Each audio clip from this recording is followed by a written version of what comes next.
It's Wild941, wild941.com. Joey Franchize, Papi Shampoo with the very lovely Papi Shampoo. Papi Shampoo. You Spanish?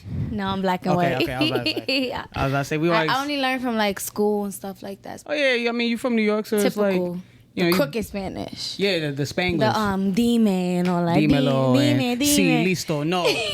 Dream Doll in the building. Gwen and team is here. What's poppin', man? What's up? I'm good. I ain't gonna lie, this is a long ride. Yeah, I mean, you just came from Miami. You were in 5 hours. BET Awards? In the back seat.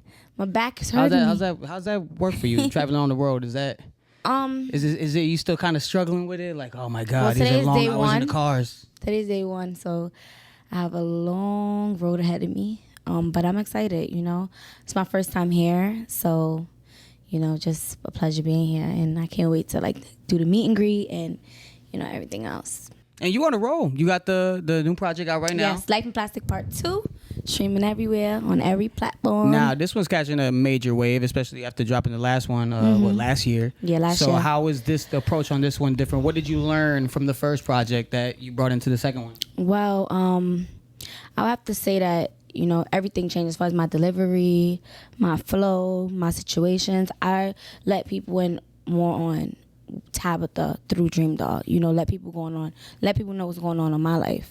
And I have a lot of relatable situations that went on. That's why I feel like a lot of, you know, females and males were able to relate to me. And I got Little Kim on my project. Yo, I wanted to talk about that. Yeah. What's it like getting a hip hop icon on a record? I was beyond excited, like, on the real, like, you know, Little Kim hasn't collabed with another female besides Remy Ma in the last 10 years, and I'm the second one, you know? So it's like... She snapped. Okay. Y'all both snapped. Y'all snapped. Yeah, that's what I'm saying. So it was just like, you know, we actually working on the treatment for the video right now. But, you know, I'm fresh in the game. So for me to have a cosign, a legendary cosign was like, oh, and this is a mixtape. It's not Imagine My album, like, you feel me? So it's like she just, like... put the stamp, okay, like it's hard for a lot of people to take you serious, especially that, you know, I'm new in the industry. Yeah, and I feel like with you know, being a younger, you know what I'm saying? Like I feel like a lot of the young cats, especially in the game now, don't really like rock with like the OGs like that. I feel like there's like a weird generation gap when they, you know, it's good to see, you know, you and her come together. Yeah, I love her. And make something special. Super duper humble. So what can we expect the video? After I get off road, we were supposed to, you know, work on a date. Somewhere towards November, the ending of November. But yeah, man, I'm excited. Are you excited to work with anybody else down the road, like as far as legend wise? Like being from New York, I know we hold our hip hop artists very dear to us. I want to work with Cardi. Okay. I want to work with Drake. Of course. The legendary Drake. I feel like that's another cosign that's gonna be like out of here after that. Period. I wanna work with a Latin artist. Okay, like a Bad Bunny or something like that. Get a little wepa. Okay. Little wepa to you. Yeah, I wanna definitely work with one of them. You know, to touch that part of the market. I did my first pop song this year, so I was excited about that. Oh yeah? Yeah, with Miley Cyrus' brother, Trey Cyrus. Stop. Yeah, so I was excited about that. You know, that was a Look whole... at you getting versatile. That was a whole nother lane for me. I'm like, okay, I'm gonna do it like I'm gonna rap on it, you know. But it definitely brought me some new listeners. Yeah. That's good. And your videos are getting hella streams right now. Yeah, man. Come on. Views. We only dropped 2 videos off the new project, but we have a lot in the stash. We have about 4 in the stash waiting to drop. Now, how many videos do you have all together for this new project? So far, we have 6. Wow. But we dropped 2 already. But, you know, that's going to hold us up while we on road. Right. You know, so we never going to stop working. Now, we know you running with the Gwen and team. Yes, Shout out my man DJ Self and Lou Got Cash. What advice is Self giving you, you know, in your young, you know, your early stages of your career right now that's kind of helped you go forward? Listen, Self taught me how to be patient. That's one thing Self did teach me. I was like, you know, when I first did my first project, I was like, my first single, Back to Everything Nice, you know. When I did that song, he was just, I'm like, I want to drop my music. Like, I'm tired of every time somebody bring me out, I got to just perform this one song. Right. So it's just like, you know, waiting and, you know, letting that project grow and letting everyone, you know, get the full effect of that project and then dropping more music. And you know, he taught me how to be very patient. That's good, and it shows. I wasn't patient before. I was like, I want to drop my next project next month. Well, look, the patience now, you see what came out of it. You got a Lil Kim feature, and you got a dope project that's out right now that's catching a major wave. And I'm not going to lie, I looked back at my Twitter, and it said, Life in Plastic 2 dropping on my birthday, February 28th. And I'm like, September 9th now. I went back to my Twitter like, damn, it didn't even drop. You feel me? So it was like, it took that. But it's crazy because throughout that process, you know, I did some really great records, you know, and it wasn't ready yet. And that goes back to, you know, patience. And it's just like, my project wasn't ready yet, you know, and thank God, I waited, because it would have never been what it is today. But I was just, you know, just so ready to be heard, you know. I hear that from a lot of artists. You know, the hardest thing is, you know, being patient with your music and just dropping it like periodically. Because another thing I've learned that, you know, I see a lot of artists that drop music like every month. Oh, this my new single, this my new single, this my new single. But people are very like short term when it comes to attention. You know? Everybody's got a short attention span when it comes to music. I feel like there's something new all the time. Like you got to constantly be on your game. That's right. So when you're dropping projects every month, you're not letting people really engage and really, like, you know, push it to the where you're supposed to have it. There you go. That's deep. This girl, Dream Doll, man. Dream Doll. She know what she talking about over here. It's Wild 94.1, Joey Franchize here, and Dream Doll. Now everybody like can recognize you from TV, obviously, the reality shows. What was that like? What's the difference between like doing these reality shows and actually being in the studio focused? I know it's like really hectic when it comes to the TV shows, but I know it can be hectic music wise. So kind of break down the two. With TV, I'm not gonna lie, the weeks you gotta film, your whole day is consumed around that. But you know, I'm a super hard worker. Like right after filming, I'll be in the studio to 6 a.m. to the film next morning at 9. Like it's been plenty of times where, you know, that happened for me. But reality TV is only when the cameras is on. When the cameras is off, that's back to my real life. You know, I don't live life throughout TV. Oh, this always got to be a love and hip hop scene in every club. You know, so it's just like, as soon as the cameras is off, I'm about my day.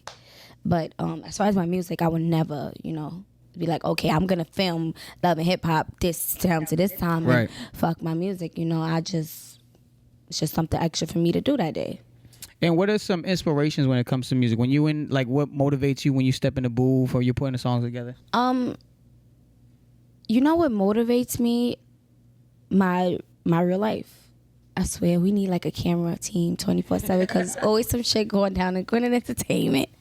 But you know, just basically keeping it real and like one thing I could say I had throughout part 1 and part 2 was I was scared to let people in on my life, and I was just rapping about, you know, that ass and this and that, da, da, da, da, you know. But I felt like if I put, you know, like shit I actually been through, like one track is called When It's Over, and that was like one time I deleted my whole Instagram. I deleted everything, and I was like, and I posted a girl in a dark tunnel, and the only reason why I did that, but nobody knew like what was going on. So right. I went to Atlanta and I recorded that record. I found a dope producer out there, and I did that record, and everybody knew what I was going through once the record dropped. But then I was only going through that temporary, like you could tell throughout my tape. That's why that was the first track, because you know, stuff like that when you're like in a dark space and, you know, you don't want to be here, and,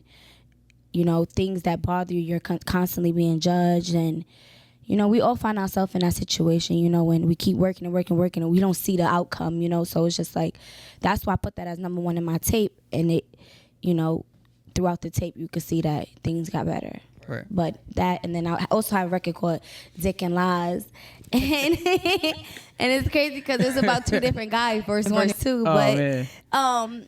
you know, but it was situations I went through, like, and like all the time, constantly, daily, secondly, everybody when they tag me in the videos, they're like, oh, I felt this, I felt this, I felt this, I felt this, and that's what I do it for. That's what inspires me when I go in the booth. Like, I don't have no chill button when it comes to what I'm gonna say in my music. You never know what the hell I'm gonna say in my music. My first tape, I said, if you take your dick away from me, I'll go brazy. Yeah. So it's like I know there's a woman out there that feels the way I feel. So I just feel like no restrictions. I feel like it's the music is so much better when it's relatable. So like in the fact that you are a personality too, and people have known you for being that, it helps out with your music as well, because I feel like people watch you because they already relate to you. So the fact that you're putting it into music, man, it's a beautiful marriage right there. Yep, and I got a lot of new music listeners because it's easy to be on TV and get followers and people to follow you, but it's harder to get music listeners, and I can say that my second project, I've received a lot of new listeners, like people that never even knew I did music before, but then actually checked out my project, was like, oh, it's dope. Even bitches that don't even like me was like, yo, your project is fire, you feel me? But I respect when that. the haters become fans, that's fire right there. It's cool. I appreciate that. Still don't like me, but as long as you like my project and you gave me you ain't gotta like me, but you gotta respect me. And you purchased that for $7.99, we good. Say less. Period. We here, Dream Dog, Joey Franchize, Wild 94.1. Now, any advice? Did like I know Lou's on his on his wave, he's doing his thing, that he's either giving you, or like Lil Kim is giving you, anybody that, or in the New York City scene, any advice they're giving you on the biz? Whenever some advice that Kim told me was never give up, but she just proved to me that no matter how much people try to rain on your parade, try to break you down, you still keep going. There's enough success for everybody, and as far as Lou go, Lou is part of the team. Like he gives me advice from a man point of view in the music industry, because there's plenty of times where I'll be like, yo, this person said they was going to do a record with me, they didn't do it. Like, I'm like stressed out over it, because I'm like, yo, like he all up in my DMs, and it like he want to take me out, but where's my record? I want to go out. I want to go to the studio. Like that's my energy on it. And he just be like, yo, Dream, giving me like brother and sister advice. So it's just like, I appreciate it. But is it sometimes hard being an attractive female like yourself? Of course. To kind of reach out to we don't gotta name names as far as like artists are concerned, but like reaching out to people that you either admire their work and you want them to be a part of a project that you on, and they're really in the whole thing for a whole different thing. Humbly speaking, there's a laundry list of people that hit me up to do records with me, and when it comes time, okay, I'm in LA, hey, what's up? Let's go to the studio. No, let's go to the club. And I'm like, oh, or you listen to my project, let's work. Let's work is when I come to your city, we're going to get in the studio. That's how I'm taking it, So it's just like, I don't know if it's like to alluring type of thing. Like guys think that they could like fiddle with me and be like, oh, I want to work with you, but then again, I want to like mess with you, and I take my music serious. So it's like when you tell me you want to work with me, I'm like, okay. I'm telling my team, I'm like, hit me up. They want to work with me. Like, all right, let's set up the studio session, and I don't go to the studio alone. Right. So if that was in your head, you got nothing coming. Delete it automatically. So it's just like, that happened to me a lot. A lot of people, and it is what it is. I'm just keep getting hot, and one day you gonna send me that verse, and I'm still gonna do it. But I'm just gonna keep working. Nobody gonna stop me. Never. That's the attitude. That's what I like to hear. And any more TV? Are you completely done with Love and Hip Hop? Like, or are we gonna do? I or we feel on like other things? Well, right now we're working on 2 films. Oh wow! Like full length movies? Yeah, man. What? Come on. So I'm trying to get into that field. I don't really want to do reality TV no more. I feel like it's hard when you get sucked in that reality TV life. It's hard to get out. When it's just like a group that you're stuck in. It's just like, oh, that kind of get labeled, like you get typecasted in a way, like like that Love and Hip Hop artist, like Love and Hip Hop, Love and Hip Hop, Love and Hip Hop. But I don't want to really do reality TV no more. Kind of focus. What if it's a sitcom? You heard they trying to do like a Fresh Prince No, of no, no. Bel-Air? Yeah, of but like a course. female version of it. Oh yeah, definitely. You know what else though? I did Wildin' Out and I loved. Yeah, I did Wildin' see you Out. on that. That was dope. Oh my you god, did the lingerie party. I had so much fun. You know, that's such a like a welcoming, you know, show, and You look it's like funny. you had fun. Like I it's had a fun show. I saw it Yeah. live a couple weeks ago. It was only 30 minutes, but I wanted to stay there for 3 hours. Like it was so much fun. Like I really had a lot of fun. And it's crazy because I was the Wildin' Out girl before. Right. You know, and I used to do Wildin' Out live, and then you know, for me to get called back to actually be a captain was like, okay, that's growth right there. Right. You know, that don't happen too often. You know, so I was excited. And we won. I took home the belt. Oh yeah, I saw that. Yeah. Okay, swag off. But nah, yeah, you know, I'll do a couple of those, like, you know, little appearances and stuff like that. But I really want to focus on like acting and, you know, stuff like Now, that. do you? How often are you in the studio? You got like enough music? Like I just saw that Lil Baby and Gunna got music for another Drip Harder, like a sequel to it. Like, is there enough music for part 3? We're not doing a part 3. I'm doing my album. Oh. That's what actually I'm working on right now. But yeah. Any surprises? G14 classified or? Oh no, G14 classified for sure. I'm just nobody expected for my part 2. Nobody expected for me to ever land a Kim feature. So We're going for that Drake feature on the album. Period. Okay. Yeah. Now, you just came from Miami. You did the BT Hip Hop Awards. How was it presented at that? It was great. This is my first time there. First time? I've never been. My first time at the one here, but I performed at the Experience in Miami. I mean in LA this year. I did BT Experience. It was dope. Now I saw that the Vic Mensa. Did you watch all the freestyles? Did they air all the freestyles? 'Cause I saw XXX Tentacion's mom was there, and there's like a whole Jazz. thing because Vic Mensa's verse. Was he aiming at X? I know it's gonna air like in a couple days, but yeah, he said some stuff. You know, but regardless if you didn't know if his mom was there or not, I just feel like it should have never been said. Like, let him, you know, like sit in peace. Like, let him just rest in peace. it's all good. We know you hot right now, and you know you got to get to business. So Dream Doll, I appreciate you for coming through. Thank you. Are you pulling up tonight? Skirt. Where Skirt. you at? Yo, wherever Hef tell me we at. You Let's gotta do pull this. up. You gotta pull up. Say less. It's Wild 94 and let everybody know where they can follow you. Follow me on Instagram at dreamdoll__. Tampa. Talk to me nice. Okay? Dream Doll.